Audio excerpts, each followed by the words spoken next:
Oh, these Democrats, they're just for big government spending. They just spend money like crazy. And we, the Republicans of the party of fiscal responsibility, put us in there and we'll put the hammer down. We'll balance the budget. No way. Well, let me just tell you something. First of all, they never worry about the deficit except when there's a Democrat in the White House. And secondly, let's just look at the facts. When President Reagan left office, they had a $155 billion deficit. When President Bush left office, the deficit was going up to $290 billion. When I left office, I gave you 4 surpluses. The last was $230. We paid $600 billion down on the national debt. Now, when the second President Bush took office, the first thing the Republicans, who now want to run Congress, Mr. Boehner was there helping. They repealed arithmetic. They repealed the law that we had used. You know, people say, oh, Bill Clinton balanced the budget, how great it was. People ask me all the time what we did in Washington. What's the secret of what you did? And I always say arithmetic. I figured if 2 and 2 was 4, and Little Rock and Lexington and Louisville, it would probably still be 4 when I get to Washington. This is not complicated. I asked Wendell Ford. That's what we did. We put back in this rule, it said you have to pay as you go. Unless we're in a recession with negative growth, whenever the economy's growing, we will have to pay for everything we spend. Either with a spending cut or a revenue increase, or we don't have guts enough to do it, we can't spend the money. And that's how we balance the budget. This is not complicated. 90% of it was done in the budget bill we passed, which reversed trickle-down economics in 1993, and then we finished off the job in 1996. This is not complicated. So what's the first thing they did? They repealed the pay-as-you-go rule. We would have been completely out of debt for the first time since Andrew Jackson was president by 2015 if they hadn't done this. Instead, they doubled the debt of the country before, this is very important, before the financial meltdown.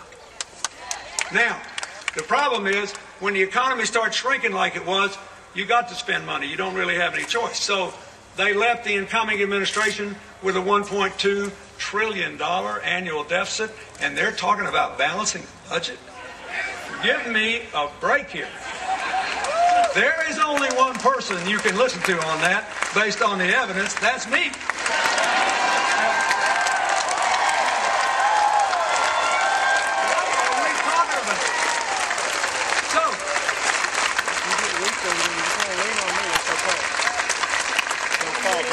So Conway says, if you elect me senator, I have not only a plan that will create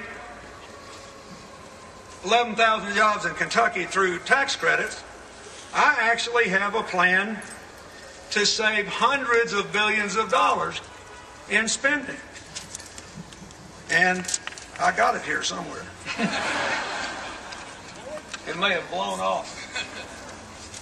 But I know what he does. He wants to save $130 billion, not to subsidize people moving jobs overseas. He wants to close corporate tax loopholes. He wants to bid out Medicare's drug business. We spend $66 billion more a year for medicine than we would if we had any other system anywhere else in the world. Now, one guy running for Senate says it gives you a specific plan to save $400 billion. The other guy says we're just basically going to abolish the federal government except for Medicare and defense and tax cuts. He wants to add $700 billion to the deficit by extending my tax cuts. And I can say that. I never had a nickel to my name till I got out of the White House. But I believe now that I do, I should help you get an education. I should pay my fair share. I should make sure we can balance this budget. And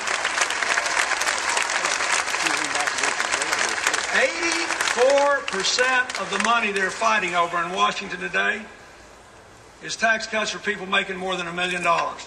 Wouldn't kill them to pay an average of $100,000 taxes to pay down the debt and educate our kids and make America competitive. 55% of the money is for taxpayers making over $2 million. They are fighting to save $300,000 in tax breaks for people that make an average of $8.5 million a year. Now, let me just tell you this. I already said, I'm all for people getting rich. I'm all for business. But this is a responsibility issue. We all have to take responsibility. And you can't say, I want a $2,000 Medicare deductible, and I want people making $8.5 million a year to keep what was supposed to be a temporary tax cut of $300,000. You just can't do it. And to do it, they propose to cut $100 billion out of everything else that's left in the federal government, and then there's not much. They will have to abolish the Department of Education. But it's not just that. They're going to have to cut education and training. So let's talk about the people that don't have to go to college to get a job. There are 3 million jobs posted today that in theory could be filled tomorrow. 3 million. That would take the unemployment rate down 2%. Now, there are several reasons for that. People are being picky about who they hire, and more than 10 million of us are living in houses worth less than their mortgages, so we can't move or our credit will be destroyed. But mostly it's a skills mismatch. So what we need to do is to increase the job training money we're giving to states so they can give it to employers or community colleges or training centers to train people for the jobs that are actually open, not general training programs, for the jobs that are actually open. Now, just think about it. If nobody loaned another nickel, if we didn't have a single tax incentive to create more jobs, we could fill 3 million jobs if we just trained people up right. They want to cut this 25%. And, they also want to cut Homeland Security 25%. Rand Paul wants to get rid of the drug money. You heard about that. But you don't understand what they're cutting. They're going to cut air traffic control 25%. Who's going to pick the airports that are more unsafe? Or food safety. I swear, they call for cutting all this. Clean air. Whose children are going to get asthma? So the people making $8.5 million can keep their $300 grand. I'm telling you, this is a choice. And you cannot let the people of Kentucky be played by these ads that are playing to people's fears and anger, and they're totally fact-free, and they're funded by secret, anonymous donors. If they weren't ashamed of what they were doing, they'd tell you who they are.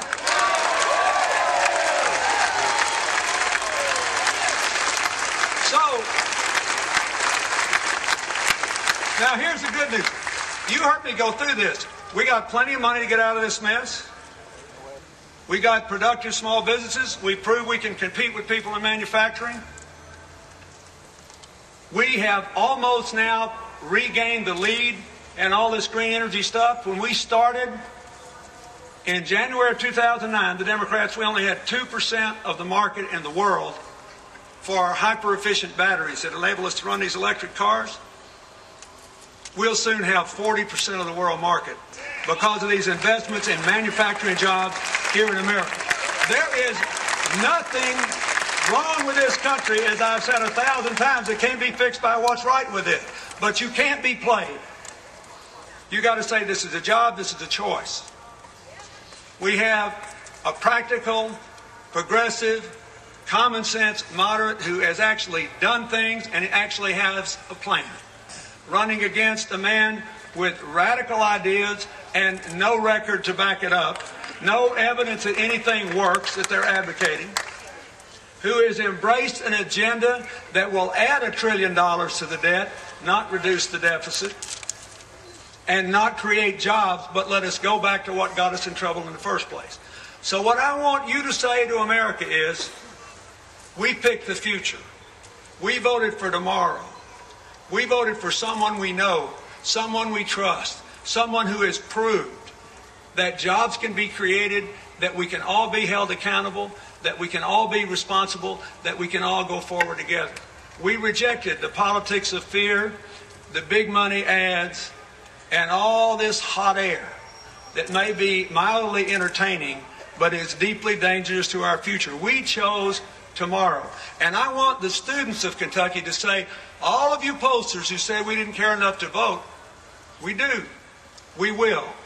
We're not going to let them keep America 9th in the world in college graduates. We're going back to first. We want to pay back our loans, but we want to be able to pay back our loans. We can do this, folks. The jobs are there, the money's there, the people are there, and the ability to bring this debt down is there. But you have to make the right choice. In Kentucky, the right choice is Jack Conway. Thank you, and God bless you.